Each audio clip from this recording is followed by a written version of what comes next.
Clasificación A. Apto para todo público.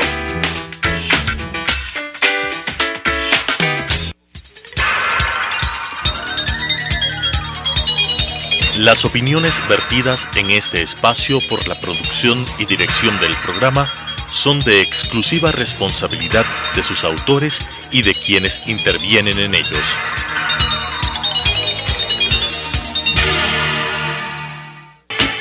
Sucesos presenta Enfoques, pensamiento libre y crítico. Día a día buscaremos diferentes visiones para la comprensión de la realidad del tercer milenio. Enfoques, un espacio que une noticia, análisis y opinión. Bienvenidos.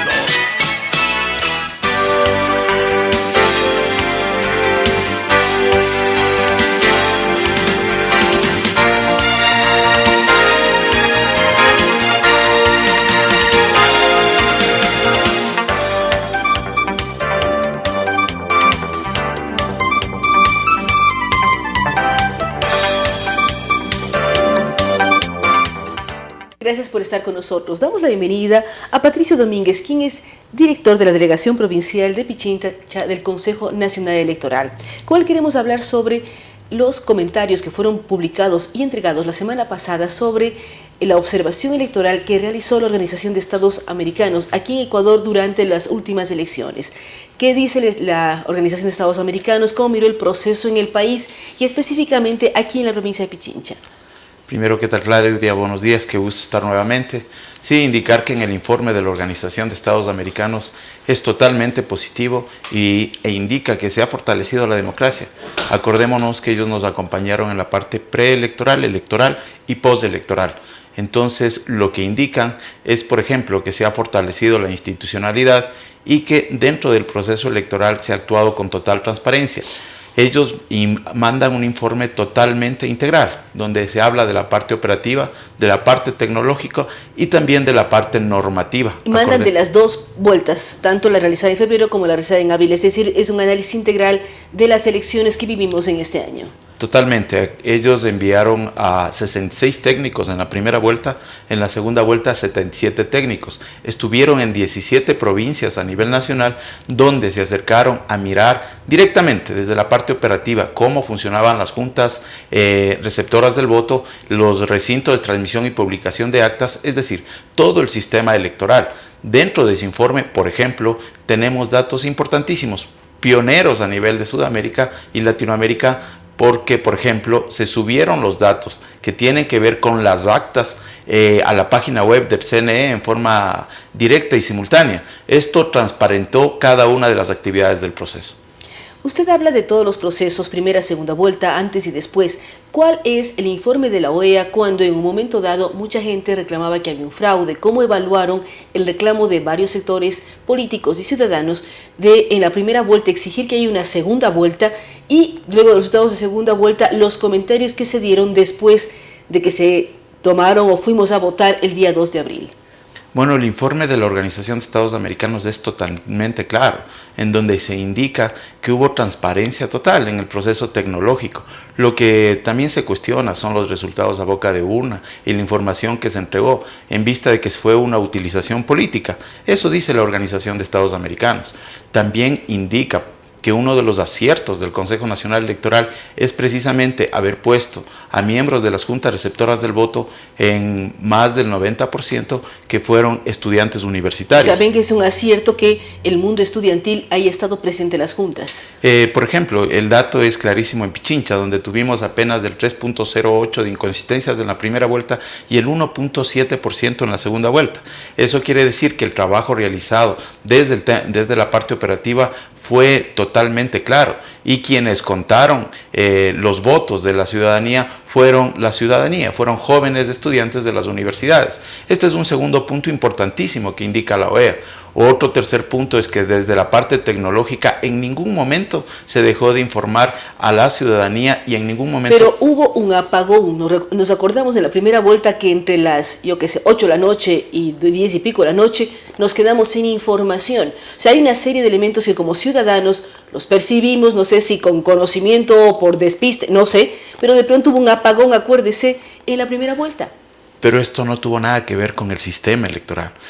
Por eso en el informe de la Organización de Estados Americanos indica que en ningún momento se dejó de subir la información. Eso aclara con respecto a cuál fue el tema del apagón que usted llama. O sea, en ningún momento se dejó de informar. La información estaba subida siempre y estaba cargándose en el sistema electoral. No estaba conectado con el sistema para demostrar cómo avanzaba el conteo o el ingreso de votos durante ese periodo de tiempo. El sistema funcionó totalmente. Voy a poner un ejemplo claro. Si se le va la luz en su casa, no quiere decir que los datos que usted tiene en la computadora hayan subido algún problema. Al contrario, por eso la Organización de Estados Americanos, no lo decimos nosotros, ellos indican que en ningún momento se perdió la capacidad de subir esa información. Otra de las cosas que indica la Organización de Estados Americanos dentro de la observación integral es que dentro del plan operativo electoral, que por primera vez se hizo con un año de anticipación, se socializó a cada una de las organizaciones políticas que participaron en el 96% de las juntas receptoras del voto. Eso quiere decir que tuvimos observadores internacionales, observadores nacionales, las organizaciones políticas donde tuvieron información clara y directa. Entonces, lo que nosotros estamos viendo a través del informe también de UNASUR, que ya fue entregado, y de la OEA, es que están ratificando el fortalecimiento institucional. Ustedes se encuentran satisfechos del trabajo hecho, pero ¿por qué demora tanto? Si los comicios, los últimos, fueron en abril, el señor presidente ya se posesionó el 24 de mayo, los asambleístas el 10 de mayo, ¿por qué ya cuando están posesionados y todo aparentemente ya está, recientan el informe si estuvo bien o mal el cómo se lleva adelante los comicios? Desde la parte técnica, el MOE, que es la misión de organización electoral, es el que levanta toda la información y entrega a la Organización de Estados Americanos. El secretario de la Organización de Estados Americanos ha recibido la información por parte del MOE, en donde se resaltan datos importantísimos y claros a nivel de Latinoamérica, donde nuestro proceso electoral es el proceso electoral más transparente y donde hemos tenido un proceso electoral integral desde la parte operativa, desde la parte tecnológica y por cierto también de la parte normativa. Con respecto a lo que usted indicaba hace un ratito, también indica el informe de la Organización de Estados Americanos que uno de los grupos que estaba en la contienda electoral prefirió salir a las calles en vez de realizar los trámites legales correspondientes. Eso también dice la Organización de Estados Americanos. Además de indicarle que nosotros somos el único país que hace una evaluación conjuntamente con las recomendaciones de la Organización de Estados Americanos, UNASUR, UNIORE y AWEB. Eso lo realizaremos en el mes de septiembre. ¿Con qué objetivo?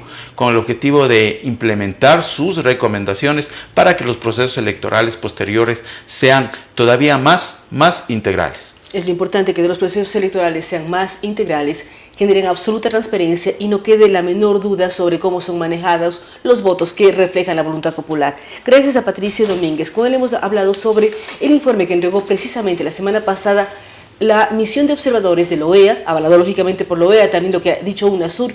Él resalta que las dos organizaciones hablan de un proceso muy bien llevado a cabo, planificado y que llegó con información oportuna cuando los comicios habían sido efectuados y habíamos ido como ecuatorianos a entregar nuestros votos. Gracias nuevamente a Patricio Domínguez, director de la Delegación Provincial de Pichincha del Consejo Nacional Electoral. Vamos a una pausa, luego la cual estaremos dialogando con el concejal Sergio Garnica, quien es el presidente de la Comisión de Uso de Suelo del Distrito Metropolitano de Quito.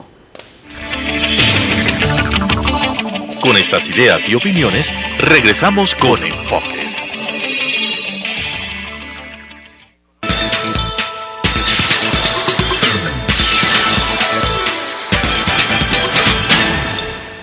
Quito TV es una revista noticiosa en donde sintetizamos diariamente la información local, nacional e internacional, desarrollada y analizada por expertos. Quito TV, lunes a viernes, a las 7 horas, a las 12:30 horas, a la 1 de la madrugada.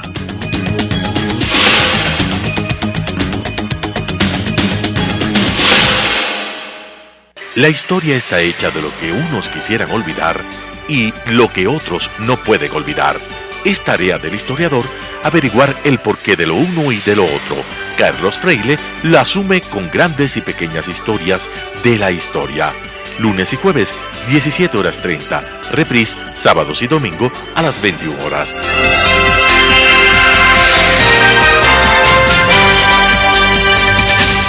Realidad Nacional, un espacio que analiza los aspectos coyunturales, políticos, económicos y sociales, transmitido para todo el país a través de la Asociación de Canales Comunitarios y Regionales del Ecuador, se crea Realidad Nacional, sábados 19:30, reprise domingos 19:30.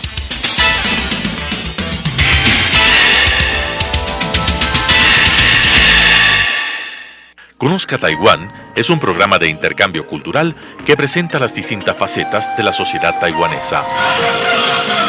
Conozca Taiwán, jueves 17 horas, reprise sábados y domingos 19 horas.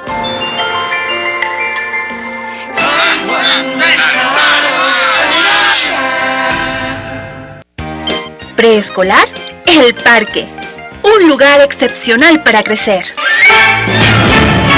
¿Dónde iniciará la educación preescolar su hijo? Llegó la hora de decidir. Preescolar, El Parque.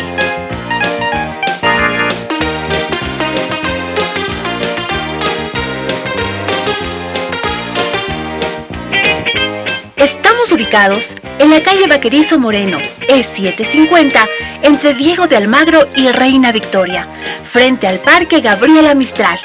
Admisiones 099 73 72 081.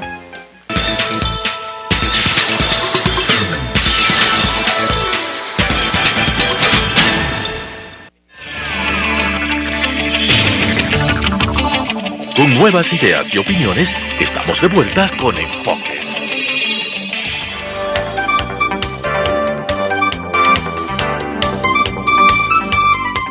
Gracias por estar con nosotros. Damos la bienvenida al concejal Sergio Garnica. Hoy, el primer día de agosto, con él queremos hablar sobre un tema que involucra y genera interés en muchos sectores ciudadanos. Él es presidente de la Comisión de Uso de Suelo y ellos están presentando un proyecto de ordenanza que regula la concesión onerosa por proyectos urbanísticos especiales. ¿Qué significa toda esta terminología de una concesión onerosa por proyectos especiales? Buenos días, Claudia. Un saludo a todos los amables televidentes y oyentes. Para nosotros ha sido un trabajo arduo dentro de la Comisión de Uso de Suelo. Empezamos a trabajar sobre la posibilidad de una captura de plusvalía. Luego viene o entra en vigencia la Ley Orgánica de Ordenamiento Territorial y Gestión de Uso de Suelo, en donde se establece con absoluta claridad lo que es esta nueva figura, que es la concesión onerosa de derechos. ¿Qué es eso? Posiblemente sea derogada. Hay una serie de análisis que hablan de que la ley denominada ley de plusvalía va a ser modificada o derogada. Sí, no, esa es otra. Esa es otra. Hay tres leyes que nos cogieron en el camino de análisis. Una, la ley de plusvalía, la ley de tierras rurales y territorios ancestrales y la ley de ordenamiento territorial y gestión de uso de suelo. La concesión onerosa responde a la ley orgánica de ordenamiento territorial y gestión de uso de suelo. Ojalá lo de la ley de plusvalía se derogue. Debo manifestar, nosotros hemos preparado una demanda de inconstitucionalidad, esperemos presentar ojalá máximo la próxima semana, porque atenta a una serie de principios de orden de competencias de los gobiernos autónomos descentralizados, sobre todo frente a lo que está recogido o establecido en el artículo 264 de la Constitución. Entonces aspiramos por ese lado de que las cosas se corrijan en ese sentido. En lo que tiene que ver con la concesión onerosa de derechos, nosotros lo que hemos establecido es precisamente que se pague determinado rubro por una prioridad de construcción en determinados lugares en los denominados proyectos urbanísticos arquitectónicos especiales. Este tema hemos venido tratando por muchísimo tiempo, hemos hecho mesas de trabajo con los promotores inmobiliarios, hemos hecho mesas de trabajo con los concejales y estamos prácticamente listos. Mañana hemos convocado una sesión última dentro de la Comisión de Uso de Suelo y esperamos habilitar para que ojalá este día viernes ya vaya a una sesión extraordinaria en el Consejo Metropolitano ya segundo debate. ¿Qué significa esto? En la información que ustedes nos enviaron hablan, por ejemplo, del gran proyecto de Ecopark. ¿Qué significa? Los constructores, los promotores tienen que pagar un impuesto adicional al municipio. ¿Cómo garantizar que exista inversión, exista construcción y no existan impuestos extremadamente altos, ya sea por el municipio o el gobierno, cualquiera que ese fuera? Bueno, primero hay que diferenciar que esto no es un tema impositivo, es decir, no es la generación de un nuevo impuesto, sino es una contribución por un derecho que le da la municipalidad para que pueda construir de manera diferente a los coeficientes o al uso de suelo establecido en determinado lugar. ¿Qué quiero decir? Por ejemplo, aquí en Eloy El Faro, hablemos que la altura es de 6 pisos. A través de un proyecto urbanístico arquitectónico especial se puede revisar la altura, otorgándole un derecho de unos 2, 4, 6 pisos adicionales con otras características. Y esto se generó luego de que el aeropuerto salió del centro de la ciudad y se fue a Tababel, es decir, los edificios pueden ser más altos de lo que eran anteriormente. Sí, bueno, esa es otra figura que es la SUAE, que son las zonas especiales de crecimiento con la venta de edificabilidad. Pero para el ejemplo, Claudia, lo que importa es que cualquier inversionista, promotor inmobiliario que venga a querer invertir en la capital puede hacerlo bajo determinadas condiciones. Es decir, ya no necesariamente debe acogerse a la zonificación del lugar, sino a través de la concesión onerosa de derechos puede ampliarse precisamente la construcción con el pago de esta concesión onerosa de derechos. Para el ejemplo, si usted tiene en algún lugar solamente residencial, puede subir hasta múltiple, en donde puede poner inclusive oficinas, entonces se le da un derecho adicional a cambio de esta concesión onerosa. Esto está establecido en la legislación nacional y lo estamos acogiendo en la legislación local. ¿Qué es lo novedoso de esto? Que ya no va a verse frente a un acuerdo entre partes, entre el municipio y los promotores, como hasta ahora así resulta. Eso puede caer en un momento determinado en la subjetividad, y lo que queremos dar a través de este cuerpo normativo es seguridad jurídica, que así lo exige la Constitución. Es decir, cualquier persona desde cualquier punto o parte del planeta puede levantar un proyecto urbanístico arquitectónico especial ya con las reglas del juego absolutamente claras, en donde ahí hará sus cálculos de costos directos, costos indirectos, y de esa manera poder proyectar un proyecto de esta naturaleza que es especial. Hay un tema adicional. Aquí la concesión onerosa, de conformidad con una última reforma que hizo el COTAD, es deducible a los impuestos, es decir, es un escudo fiscal, es decir, que no el promotor necesariamente va a perder lo que hablábamos, por eso no es impuesto, porque el impuesto usted paga y ya. Es deducible, pero ¿qué significa? Si uno piensa en el ejemplo que usted nos está poniendo, en Eloy El Faro se podían construir edificios de hasta 6 pisos, el promotor, el constructor dice, vamos a hacer hasta 10 pisos y con tales características. ¿Cómo se pone esta contribución o este ¿Cómo tema? Se valora? ¿Cómo se valora? ¿En base a qué? Puede ser deducible a impuestos, pero no incrementa el costo de la construcción. Es decir, si un ciudadano, un quiteño, quiere comprar un departamento, ¿no es recargado por esta famosa concesión onerosa? No debería ser así. Por eso ahí, a través de este cuerpo normativo, las condiciones están absolutamente claras. ¿Y cuál es el tema dentro de este ejemplo que ha puesto Claudia? El tema es que el proyectista ya ve en su costo-beneficio entre costos directos e indirectos y se aplica una fórmula. La fórmula que se aplica en este momento, de acuerdo al proyecto, es al 25% de la diferencia de lo que es el costo del terreno de manera inicial o de partida a lo que va a costar con el incremento, porque no es lo mismo el valor del precio de un terreno, hablemos que puede estar a 4 pisos de altura, a un terreno que puede generar o terminar construyendo unos 10, 12 pisos de altura. Entonces ahí sobre eso se toma un porcentaje de referencia que en este momento es del 25% y que tengo entendido en el Consejo discutiremos a profundidad, porque hay un bloque que quiere que sea mucho más del 25% y otros que sean menos del 25%. Ahora, ¿cómo garantizar, concejal, que este impuesto adicional, que usted dice no es impuesto, este pago, esta concesión onerosa, sirva para mejorar los servicios de la ciudad? El mismo ejemplo de Eloy El Faro. Entre Eloy El Faro y Portugal hay una serie de nuevos edificios que generan caos en el tráfico, porque si antes había una casa unifamiliar, ahora hay edificios de 10, 12, 13 o yo no sé cuántos pisos en el cual viven decenas de familias. Hay más carros, hay más tráfico, hay más congestión, hay más contaminación. ¿Cómo esta concesión onerosa logra hacer que los servicios de la ciudad mejoren, que no haya caos vehicular, que las avenidas se amplíen, no sé, las alternativas que se pueden dar, pero esto es ir hacia el futuro y no mirar cómo en la ciudad de Quito empiezan a crecer edificios, pero no mejoran ni las vías ni los servicios básicos? Sí, precisamente hay una mesa técnica en donde participa la Secretaría de Territorio, Hábitat y Vivienda, la Secretaría de Movilidad, la Secretaría de Medio Ambiente y otras más que tengan que ver con el proyecto específico. En el tema de movilidad, se hace estudios por parte de la Secretaría de Movilidad para hacer estudios de impacto a la movilidad. movilidad. Ahora bien, usted mencionó hace un rato el ejemplo de Copar. Ese es un ejemplo de lo que es un proyecto urbanístico arquitectónico especial.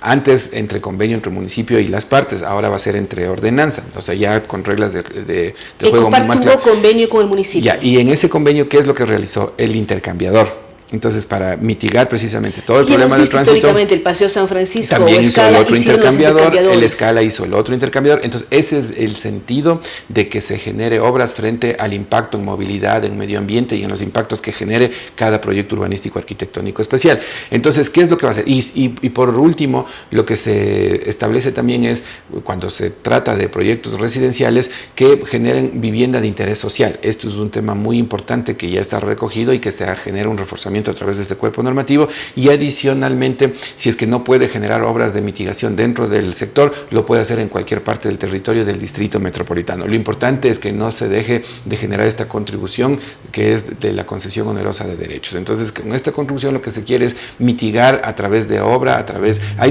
diferentes formas de pago en este cuerpo normativo, que es en valor monetario, que es en obras, ¿no es cierto? Entonces, eso es importante resaltar, que se da esa apertura para que al promotor, entiendo, le conviene más hacer en obra, porque es su experticia, es su negocio generar construcción. Entonces, por ejemplo, si se le dice haga una obra, haga esta carretera, haga este paso peatonal, haga este intercambiador, obviamente a él le va a convenir. Pero lo importante es que la ciudad reciba obras o reciba dinero frente al impacto que genera un proyecto urbanístico arquitectónico especial. ¿Cuándo se va a discutir esto? Usted dice que va a haber una sesión extraordinaria este día viernes. Eso es la expectativa. Esperemos que así sea. Mañana hemos convocado una última sesión en la Comisión de Uso de Suelo y ya queda habilitado el alcalde, que es su facultad privativa, en convocar una extraordinaria. Yo pediré, ojalá sea para el día viernes, para segundo debate, y de esa manera ya se desanuden. Tenemos alrededor de una inversión de $1.000 millones en todos los proyectos urbanísticos que se han presentado. Esto ha sido un tema que ha generado una serie de debate, una serie de diferencias, pero al fin estamos llegando a un punto en donde ya se puede aprobar, de tal suerte que cualquier persona, insisto, de cualquier parte del mundo, pueda tener reglas claras del juego. Eso se llama seguridad jurídica, para que pueda invertir con absoluta seguridad en el distrito metropolitano. Muchísimas gracias al concejal Sergio Garnica. Recordamos que él preside o lidera la Comisión de Uso de Suelo. Estamos hablando de la posibilidad de esta ordenanza que regula la concesión onerosa por proyectos urbanísticos especiales. Vamos a estar pendientes. Mañana se reúne la comisión y mirar si el día viernes hay una sesión extraordinaria del Consejo. Él es muy claro al decir, se necesitan reglas claras para que cualquier inversionista en el sector inmobiliario sepa cuál va a ser sus posibilidades y cómo apoyar además a la ciudad con esta denominada concesión onerosa. Gracias nuevamente al concejal Sergio Garnica. Vamos a una pausa, luego de la cual estaremos dialogando con el analista Gustavo Ich.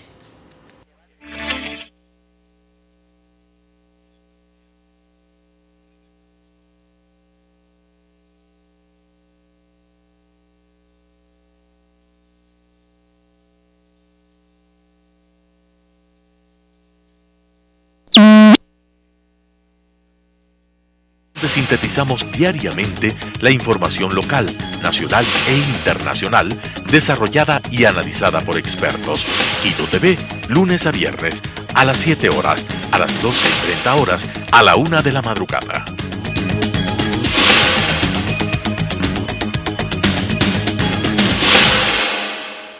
La historia está hecha de lo que unos quisieran olvidar y lo que otros no pueden olvidar. Es tarea del historiador averiguar el porqué de lo uno y de lo otro. Carlos Freile la asume con grandes y pequeñas historias de la historia. Lunes y jueves, 17:30. Reprise, sábados y domingo a las 21 horas.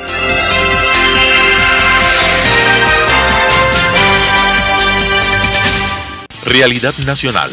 Un espacio que analiza los aspectos coyunturales, políticos, económicos y sociales, transmitido para todo el país a través de la Asociación de Canales Comunitarios y Regionales del Ecuador, se crea Realidad Nacional, sábados 19:30, reprise domingos 19:30.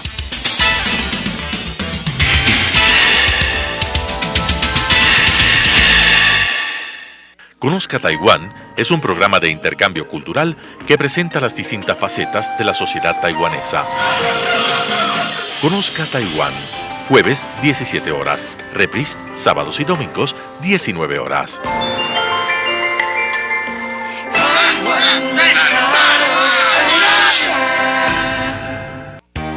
Preescolar, El Parque. Un lugar excepcional para crecer. ¿Dónde iniciará la educación preescolar su hijo? Llegó la hora de decidir. Preescolar, El Parque.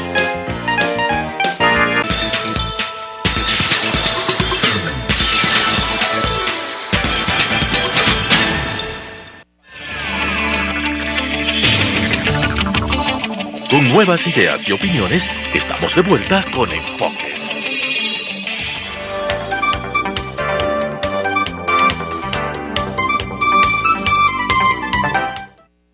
Gracias por estar con nosotros. Damos la bienvenida a Gustavo Ich. Él es analista y consultor político con quien queremos conversar cómo mira lo que está sucediendo en el país. Gustavo, hemos visto una serie de espacios liderados por el presidente Lenín Moreno. Primero, la cadena nacional del día viernes, en donde se hace un análisis de la deuda y el presupuesto que será enviado en la Asamblea en las próximas horas, entendemos, correspondiente al 2017. Pero también ayer hay una nueva presencia del presidente Lenín Moreno. Todos los lunes hay un informativo al país, pero en donde se desmarca del gobierno anterior. ¿Cómo entender, cómo visualizar la situación política cuando el bloque más fuerte de la Asamblea sigue siendo Alianza País? ¿Qué ocurre entre lealtades, amistades, cercanías hacia Lenín Moreno o hacia el expresidente Correa? Buenos días, Claudia, gracias por la invitación. En realidad es una situación muy interesante. El cambio de estilo de gobierno personalizado por el presidente actual, el licenciado Lenín Moreno, no es un tema sin importancia. Radica esta diferencia que él está presentando constantemente con todas sus presentaciones públicas en el hecho de que marca una diferencia con el anterior gobernante, y esto limita muchísimo la capacidad de acción y de reacción de lo que se ha llamado en Alianza País esa corriente ligada y absolutamente leal con el exmandatario, y por otro lado franquea una percepción distinta sobre la figura del actual mandatario, el licenciado Moreno, no solamente por parte de ese bloque al interior de él, sino de la ciudadanía en su conjunto.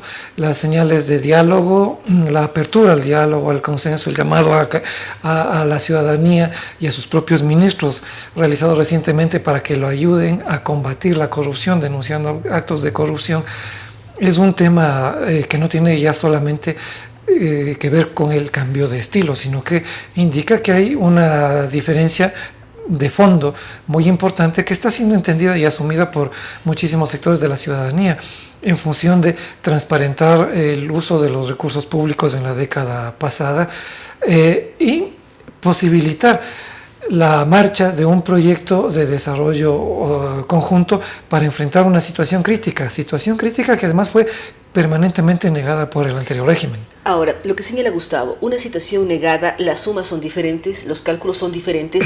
En lugar de ver 27 y algo, debemos casi alrededor de 55.000 millones. Cuando ya se transparenta la información, él es crítico y habla de la importancia de denunciar hechos de corrupción pasados, presentes o futuros. Él hace un llamado a todos los sectores. Él dice no es ser desleal quien habla de corrupción y evidencia una serie de temas. Pero al mismo tiempo vemos que el equipo se mantiene, el equipo anterior del manejo económico o del IES, que de pronto es el caso que más ha preocupado a la ciudadanía. Un IES que decía no hay deuda y ahora dicen sí hay deuda, y no es poco lo que se perdió. De acuerdo a las propias declaraciones del señor Espinosa, son más de 3.000 millones de dólares que ahora sí aparecen. Entonces, ¿cómo por un lado hay un discurso y por otro lado siguen los mismos personajes que no sé si sumaron mal, restaron bien, no sé qué hicieron, pero las cifras en 60 días cambian diametralmente? Sí. Y creo que hay una suerte de desbalance que es adecuadamente percibido, como usted lo señala, Claudia, por muchísimos ciudadanos, entre lo que se está declarando y las acciones concretas que se están tomando alrededor de esas declaraciones. Los ejemplos que usted menciona son así de puntuales y podríamos citar algunos más. Yo creo que es un tema que tiene muchísima relación con los tiempos en los que un nuevo gobierno tiene que terminar de asentarse y afianzarse en el poder, y las posibilidades de establecer acuerdos mínimos para poder tomar medidas que encaucen los cambios que se quieren realizar, y además el enfrentamiento de la crisis económica y la potencial crisis política que estos van a acarrear. Me parece que en estos 2 meses eso es lo que está pasando, que muchos sectores de la ciudadanía, muchos actores de opinión pública quisieran que se tomasen medidas bastante más fuertes y bastante más consecuentes con algunas declaraciones que caen un poco en el campo de la retórica, que no por eso dejan de ser importantes. También han dado visos y han señalado algunas pistas de que sí hay interés y de que sí se han abierto las puertas de algunas transformaciones en esos sentidos. Pero me imagino yo, no estoy en Carondelet, pero debe ser complejo y difícil que esto se produzca del modo en que aspirarían muchos actores sociales y muchas personas, muchos ciudadanos ecuatorianos, que quisieran evidenciar inmediatamente que el combate a la corrupción, que el tema de las lealtades con el país, no con Alianza País, y sobre todo no con ese grupo que estuvo alrededor de la anterior administración de Alianza País, pudieran mantenerse, sino que sea un compromiso más bien alrededor de los intereses nacionales, se manifiesten de una manera más concreta. Esto creo que está ocurriendo paulatinamente y ha obligado además a que la oposición que teníamos en el Ecuador vaya también asentándose de un modo diferente. Ahora el principal opositor resulta ser el expresidente de la República y resultan ser sus voceros más leales y sus personajes más sumisos, como se habían autocalificado ellos mismos en el ejercicio de la administración anterior. Recién el día de ayer, el ex candidato presidencial Guillermo Lasso asomó públicamente, emitió algunas declaraciones queriendo señalar cuáles son las vías y los caminos más adecuados para que esto Moreno, el tema pudiera realizarse. Y lo que dice Gustavo es cierto, el mayor opositor del actual gobierno es el expresidente Correa desde Bélgica y sus cuentas de Twitter. Así es. Con una serie de personas que lo siguen, validan, con los límites que tiene. Con los límites que tiene. Así es. Entonces, ¿qué ocurre con la oposición? Porque una de las críticas del presidente, o del expresidente, Correa, es que Lenín Moreno está siguiendo el guión de la oposición. Entonces hay una serie de elementos que todavía no logramos visualizar como ciudadanos, como ecuatorianos, hacia dónde va el tema político. Vemos con preocupación el presupuesto general, 10.000 millones de dólares destinados a deuda cada año, y no sabemos cómo lo vamos a financiar cuando hay casi 5 puntos del PIB de desfinanciamiento del presupuesto. Mire, era muy cómodo, en cierto sentido, ser parte de la oposición los 10 años anteriores, porque era fácil estar permanentemente criticando y cuestionando las medidas que tomaba el anterior régimen, pero en las actuales circunstancias ese eje de comportamiento ha cambiado notablemente y tiene que cambiar, porque el nuevo presidente ha tratado de tender puentes de diálogo, tanto con los sectores que se llamaban de oposición, cuanto con la misma gente que votó por él. Y la gente que votó por el actual presidente no es solamente la gente de Alianza País. Es decir, debe resultarle complicado al presidente Moreno poder gobernar llamando a consensos en un país tan atomizado, en un país en el que las contradicciones fueron elevadas al carácter de irreconciliable por una administración política absolutamente intransigente. Pero esta política de diálogo, esta política de apertura por parte del licenciado Moreno ha conseguido que su imagen, por ejemplo, sobrepase los 60%. Por supuesto, y eso es importantísimo. Ha crecido muchísimo en credibilidad, en aceptación en todos los sectores nacionales, porque si él ganó las elecciones con el 50 y poquito, porque es así, hay casi menos de un punto de diferencia con su opositor en la contienda electoral, este tiene 60 y hasta 70% de aceptación. Entonces, esto nos demuestra que el país buscaba diálogos, acuerdos, consensos, clarificación de cifras, transparencia, que son los pasos que se están dando. Sin ninguna duda. Ahora ese cambio implica además justo lo que mencionábamos anteriormente, la necesidad de que la opinión pública, los actores políticos, miren, aparte de la retórica y de las evidentes muestras que se han dado, que son calificadas como todavía débiles por parte de la actual administración en los temas que usted señala y en algunos otros relacionados con el manejo de la economía y el manejo de la política, sean un poco más fuertes y un poco más evidentes. ¿Qué le queda a la oposición si la oposición es liderada por el expresidente Correa? Cuando la otra oposición ¿hasta dónde ha difuminado totalmente? Que el expresidente lidera la oposición cuando es del mismo partido del actual presidente. ¿Cómo lograr visualizar esto? ¿Y qué va a pasar en la asamblea? ¿Cuáles asambleístas son sumisos, como decía Gustavo, al anterior régimen y cuáles buscan nuevas alternativas? Vimos el caso último la semana pasada, el no aceptar el juicio político al vicepresidente Jorge Glass, en donde en el CAL los 5 votos de Alianza País negaron el paso al juicio. No es que ninguno se abstuvo o lo que sea, todos votaron a favor del señor Glass. Se preveía en la campaña electoral que particularmente en el tema de la composición de la Asamblea iba a haber una mayoría en el bloque de Alianza País que sería fiel, leal y sumisa al expresidente Correa. ¿Hasta cuándo es la pregunta? Exactamente, que muchos nos hacemos? ese hasta cuándo me parece que es una cuestión de tiempo que está clarificándose cada vez de una manera más rápida, pero presumiblemente no en el tiempo en el que las expectativas de muchos ciudadanos quisieran, ciudadanos que esperarían que algunos proyectos que tienen que pasar por la legislatura y que tienen relación con lo económico y con el tema de la corrupción pudieran desarrollarse de una manera más transparente, más efectiva. Ahora, efectivamente, en todos los espacios de la gestión pública, estos 2 meses han sido 2 meses en los cuales ciertas señales de confianza y de desconfianza han tenido que ser asumidas, entendidas y asimiladas de manera distinta en la Asamblea Nacional, en los medios de comunicación, en los partidos políticos, en quienes hacen finalmente construyen toda la percepción política alrededor de las decisiones que se vienen tomando. La posición del expresidente es una posición que además está afincada últimamente ya no solamente en el tema de la corrupción, sino en la del manejo económico.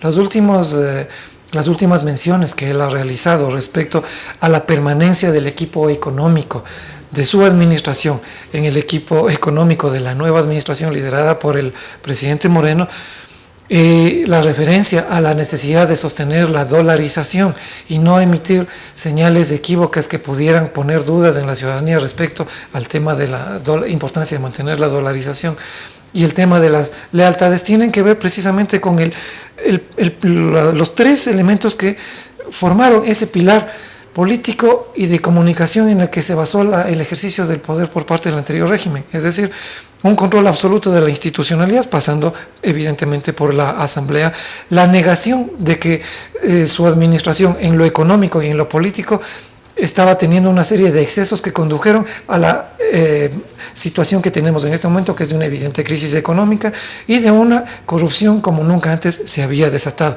Tienen que ser, desde la perspectiva de esa oposición, negadas, tienen que ser ubicadas en el entarimado de una oposición que en este momento ya no puede ser liderada por los partidos políticos y los liderazgos que anteriormente participaron en ese entarimado y que se presentaron incluso a las elecciones.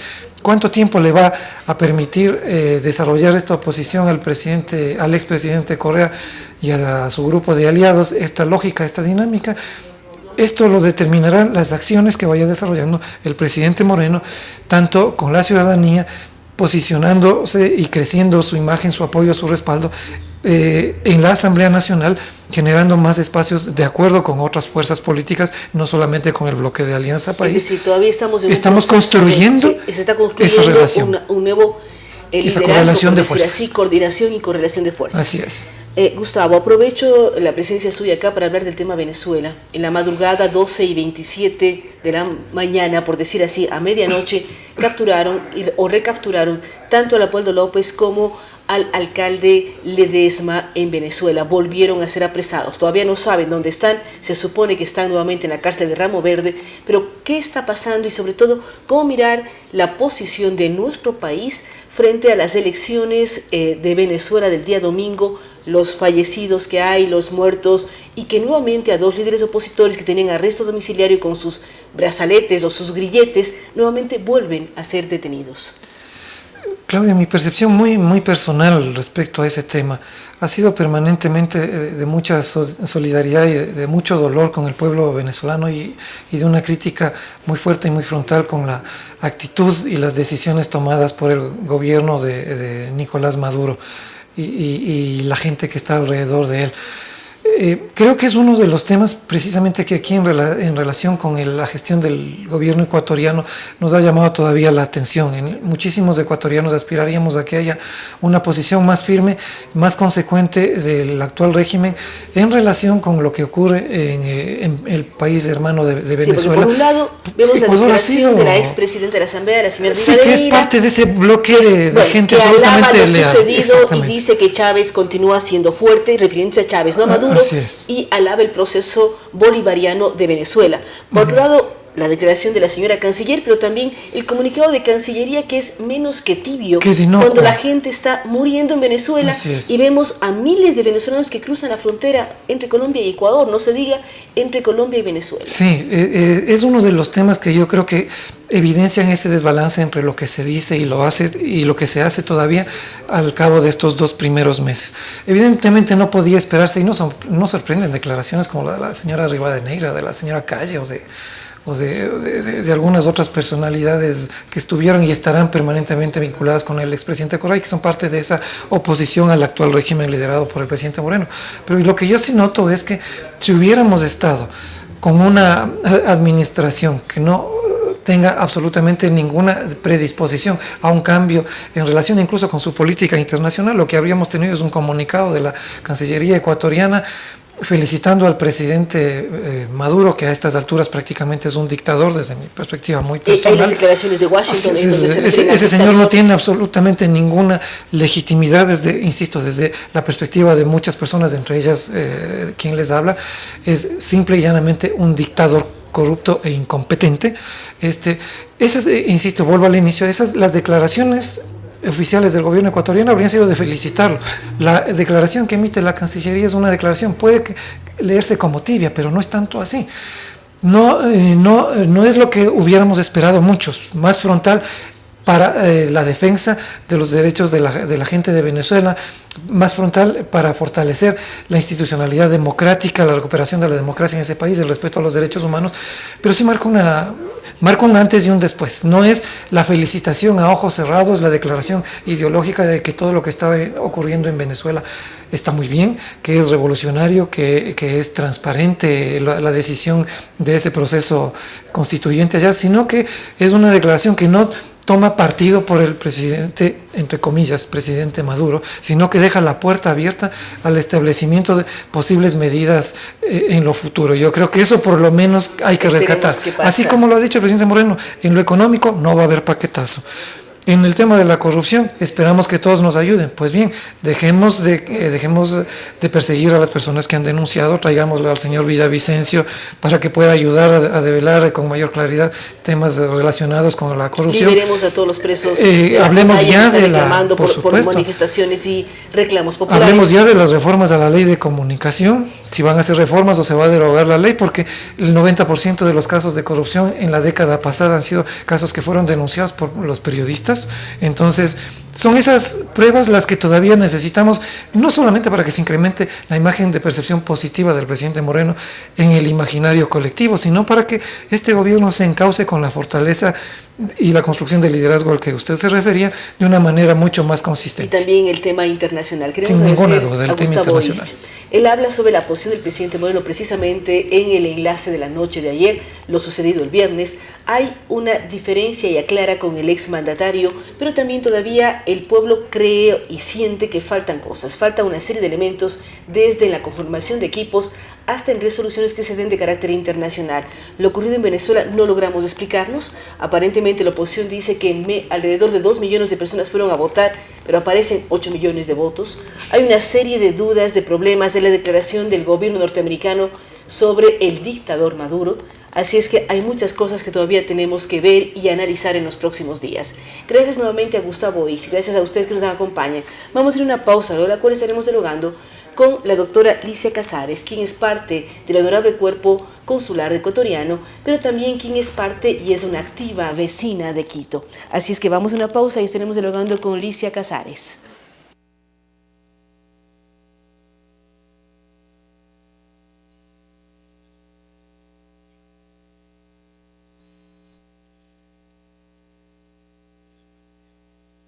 Regresamos con Enfoques.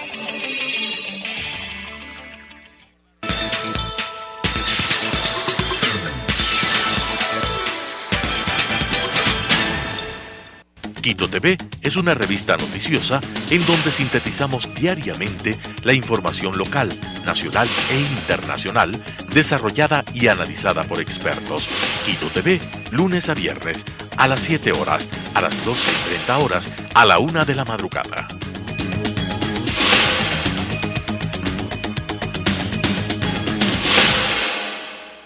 La historia está hecha de lo que unos quisieran olvidar y lo que otros no pueden olvidar.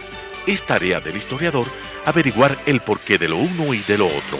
Carlos Freile la asume con grandes y pequeñas historias de la historia. Lunes y jueves, 17:30. Reprise, sábados y domingo a las 21 horas.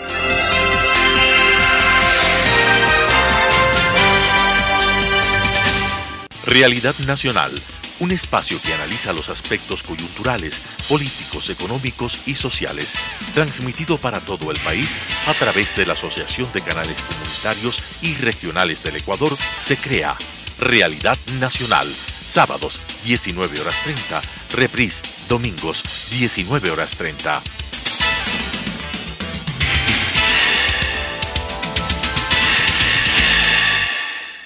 Conozca Taiwán es un programa de intercambio cultural que presenta las distintas facetas de la sociedad taiwanesa. Conozca Taiwán, jueves 17 horas, reprise, sábados y domingos 19 horas.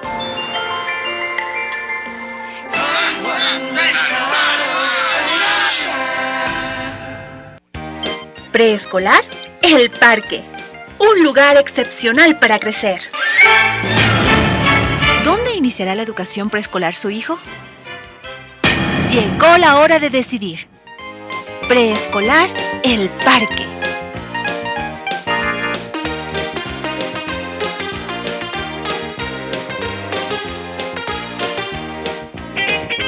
Estamos ubicados en la calle Vaquerizo Moreno, E750, entre Diego de Almagro y Reina Victoria, frente al Parque Gabriela Mistral. Admisiones 099 73 72 081.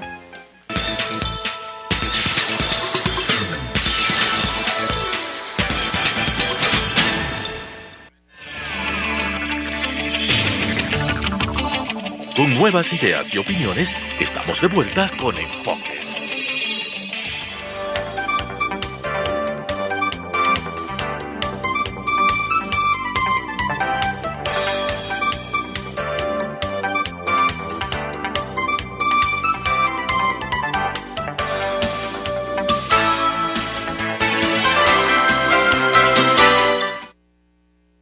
Gracias por estar con nosotros. Como lo habíamos anunciado, damos la bienvenida a Licia Casares. Ella es una vecina muy activa del barrio de La Mariscal. Al mismo tiempo es presidenta del Comité de Damas del Cuerpo Consular, pero su trabajo actualmente se centra en mejorar las vecindades, trabajar en equipo. ¿Qué están planteando ustedes en el barrio de La Mariscal, doña Licia? ¿Cómo apoyar y cómo tomar como ejemplo lo que los vecinos de La Mariscal están haciendo? Bueno, muchísimas gracias por la invitación primero y gracias por tomarnos en cuenta como La Mariscal. La Mariscal, como usted sabe, de acuerdo de la Vita 3, después de la Vita 3, y bueno, y antes que los vecinos estábamos tratando de recuperar un entorno tan importante y tan bonito como es La Mariscal, hemos tratado, digamos, de recuperar no solamente los espacios públicos como tal, los espacios físicos, sino el entorno social, el tejido social. Qué importante es para nosotros saber de que existen, por ejemplo, canales como el suyo que invitan a las personas que somos parte de la comunidad, porque un barrio y una ciudad está compuesto por la comunidad. Usted habla de Hábitat 3, estamos casi a un año de que se celebró esta gran fiesta en donde la Mariscal fue un centro importante. ¿Cómo lograr recuperar ese tejido social? Si uno pasea por la Mariscal el fin de semana, ve ferias, ve una serie de elementos que involucran a los vecinos. ¿Cómo continuar con esto y hacer que la Mariscal no solamente sea visible para ir de fiesta o a tomarse una cerveza, sino para ser parte de ese tejido de un barrio tan tradicional de Quito y del país, porque todo el mundo quiere ir a esta zona? Desgraciadamente hay un concepto y un criterio de que la Mariscal solamente es la parte de la zona donde es el espacio para la diversión. La Mariscal no es eso. La Mariscal somos residentes, trabajadores, oficinistas. Es el sitio donde más universidades existen, donde más colegios existen. Es el sitio donde más sitios de cultura existen. Pero no es la promoción que se le da a la Mariscal. A la Mariscal se le ve como un sitio de diversión, como un sitio de inseguridad, y no es así. La Mariscal es un sitio donde la gente vive, ama a su sector. La Mariscal es el sitio más cosmopolita, más inclusive, más solidario que usted puede conocer, no solamente en la ciudad del Distrito Metropolitano, sino en el país.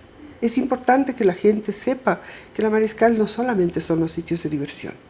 La Mariscal, como tal, comprende desde la 10 de agosto a la Isabel la Católica, a la Orellana, a la Patria. Y usted puede ver ahí los más importantes hoteles como centro turístico están en la Mariscal. La Universidad Católica, la Universidad Salesiana, la Politécnica, la Universidad de Israel y otras universidades, igual que colegios, están en la Mariscal. Y lo que usted dice es un sitio cosmopolita. Uno puede encontrar comida ecuatoriana, comida boliviana, comida de Mongolia, de Afganistán o de la India, todo en esta zona. ¿Qué están haciendo ustedes como vecinos que quieren a su barrio para reconstruir o reintegrar tejido social y mejorar la situación de esta zona? Nosotros sobre todo queremos recuperar la seguridad.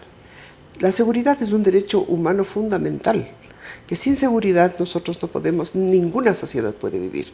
Y una época, efectivamente, había problemas en la zona, pero lo más importante es que queremos unirnos, no solamente los vecinos, no solamente nosotros, sino las autoridades, tanto municipales como nacionales, para formando ese triángulo de seguridad, poder ir recuperando lo que es lo más importante del ser humano, que es la seguridad.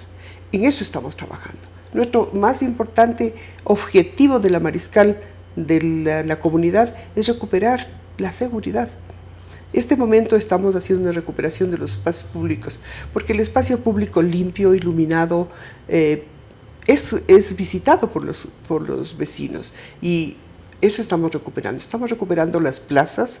En este momento está en recuperación la Plaza Gabriela Mistral, que es frente al edificio que es un ícono de la capital, el conjunto residencial Almagro, porque ahí tenemos más de 1000 personas que viven y trabajan. Y además tiene tantos años que uno piensa en esa zona con el edificio de las Torres de Almagro. Por supuesto. Y es un punto de referencia para todo. Uno dice, ¿dónde queda? Cerca de las Torres de Almagro, y la gente se ubica. Eso es lo importante. Y no se olvide usted que, de acuerdo a los censos, al estadística y censo del último, que creo que fue el del año 10.000, hay como 16.000 residentes de la Mariscal. El edificio Almagro tiene más de 1000 residentes. Y ese grupo es súper organizado. Yo soy del edificio Almagro, soy la presidenta del edificio Almagro. Y somos bien organizados para poder manejarnos, primero, entre tanta gente, y segundo, tratar de recuperar no solamente nuestro edificio como tal, sino el entorno de nuestro edificio. Ahora, ¿cómo ayudar, doña Alicia? ¿Cómo estar ahí, ser parte de la recuperación, no como vecinos o habitantes de la zona de la Mariscal, sino de Quito, de los barrios cercanos como La Floresta, Vicentina? Todo confluye hacia allá. ¿Cómo ayudar, cómo ser parte de este proceso de mejorar la seguridad, pieza clave no solamente de este sector de Quito, sino del país entero?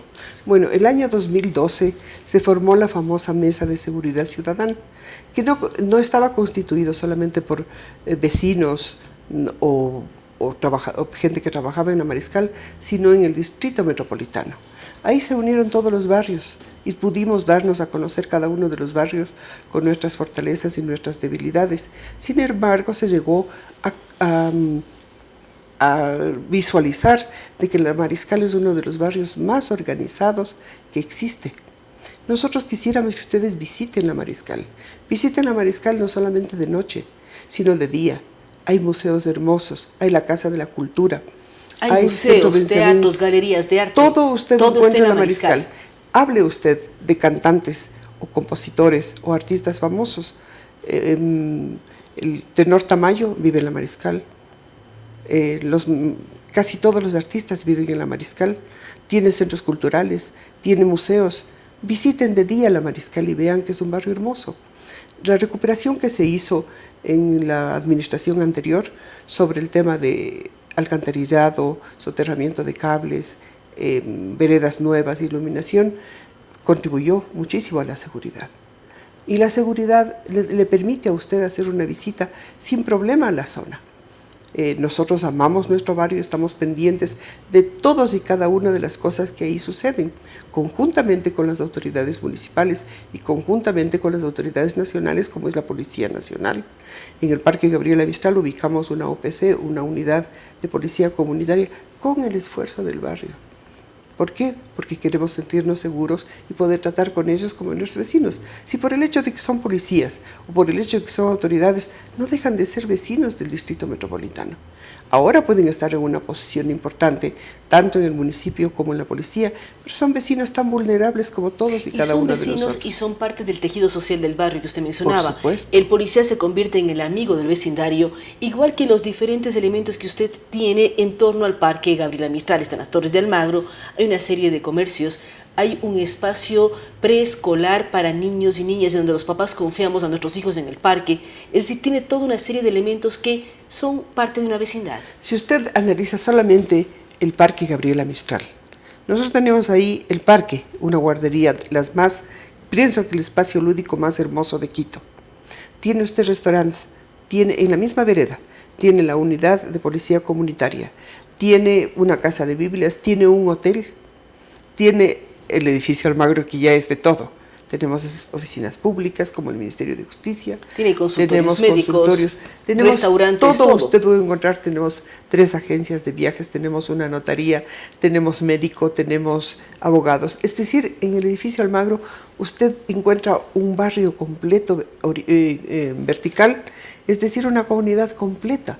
Lógicamente tiene los mismos problemas que tiene una comunidad tan grande, sin embargo hemos logrado en los últimos años, hace muchos años, organizarnos de tal manera que eso pueda salir adelante. Usted si ha visitado, yo espero que lo visite ahora, hemos tratado de recuperar este edificio porque queremos ponerle como ejemplo y que participen en el premio urbanístico del Distrito Metropolitano del 2017 como ejemplo de lo que es la recuperación de un ícono como es 4 torres y un centro comercial como es el conjunto residencial Almagro. Y lo que queremos es felicitar a la señora Alicia Casares. El hecho de ser buenos vecinos hace que las ciudades mejoren, que los barrios mejoren, que la seguridad, como ella mencionaba en el sector de la Mariscal, vaya siempre hacia adelante, que todos podamos transitar por allí con toda la tranquilidad, no solamente quienes viven como doña Alicia, sino quienes visitamos este sector de la ciudad a cualquier hora del día.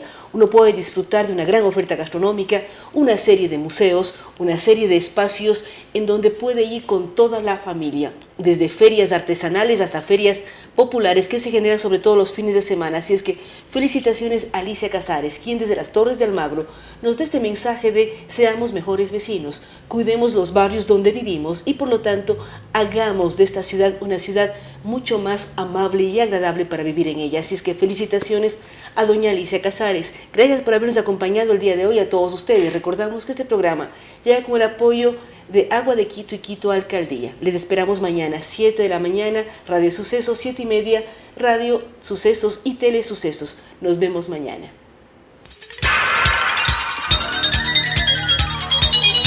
Las opiniones vertidas en este espacio por la producción y dirección del programa son de exclusiva responsabilidad de sus autores y de quienes intervienen en ellos.